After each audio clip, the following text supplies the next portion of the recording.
Avengers Endgame provided a defining moment for Scarlett Johansson's Natasha Romanoff, aka Black Widow, one which caused a stir among many MCU fans. In an Entertainment Weekly interview, directors Joe and Anthony Russo felt the need to clarify their thinking in including the scene, which one could hardly argue was out of character for Romanoff.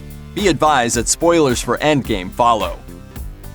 During the Avengers time heist, in which separate teams of heroes were sent to different periods of time in order to retrieve the 6 Infinity Stones long before Thanos could get his massive purple hands on them, Romanoff and longtime partner in crime Clint Barton, aka Hawkeye, aka Ronin, are dispatched to the planet Vormir to secure the Soul Stone. The pair meet the ghostly Red Skull, who informs them that they would have to deal with the same quandary faced by Thanos in Infinity War. In order to possess the stone, one must give up that which they love. Realizing the ramifications of the situation, the old friends proceed to fight to the death. That is, for the right to be the one to go over the cliff, making the ultimate sacrifice so that the other might complete the mission. In the end, Romanoff plunges to her doom, leaving Barton in possession of the stone and faced with the unenviable task of returning to the present day to inform the Avengers that Romanoff was no more.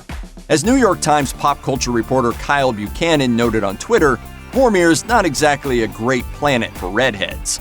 A soul for a soul.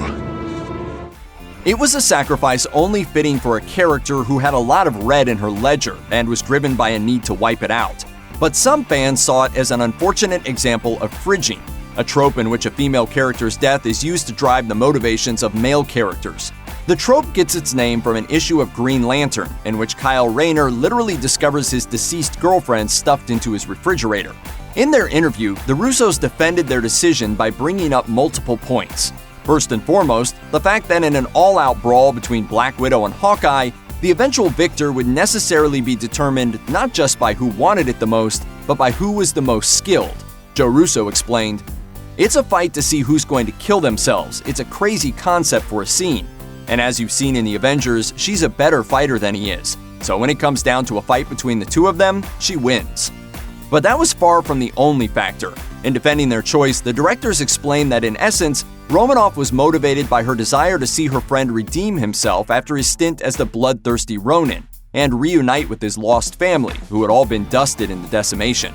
Anthony Russo told EW, "We opened the movie on Hawkeye's family. She reminds him of it in the scene. They both may have the mission in that moment where they're saying, 'I'm not going to let you kill yourself,' but Hawkeye has mixed agendas there, which I feel takes the edge off his focus in a way that doesn't apply to Romanoff."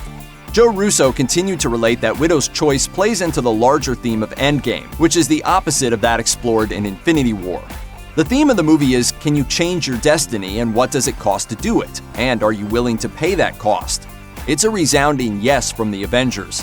In Infinity War, they said, "We don't trade lives," and there was a desire to protect. And in this movie, there's now a desire to sacrifice in order to accomplish the goal.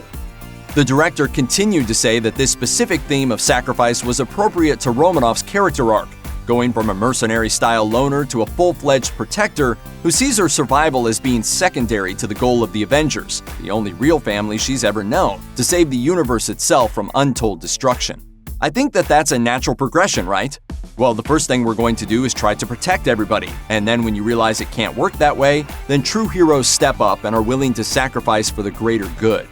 It's an idea explored in multiple Marvel Cinematic Universe offerings, from Steve Rogers' willingness to face certain death at the conclusion of Captain America: The First Avenger, to Vision's insistence on sacrificing himself so that Thanos will be thwarted in his attempt to possess the Mind Stone in Infinity War.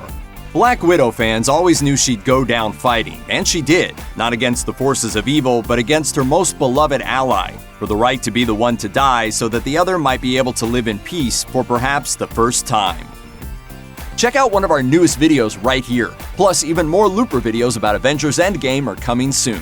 Subscribe to our YouTube channel and hit the bell so you don't miss a single one.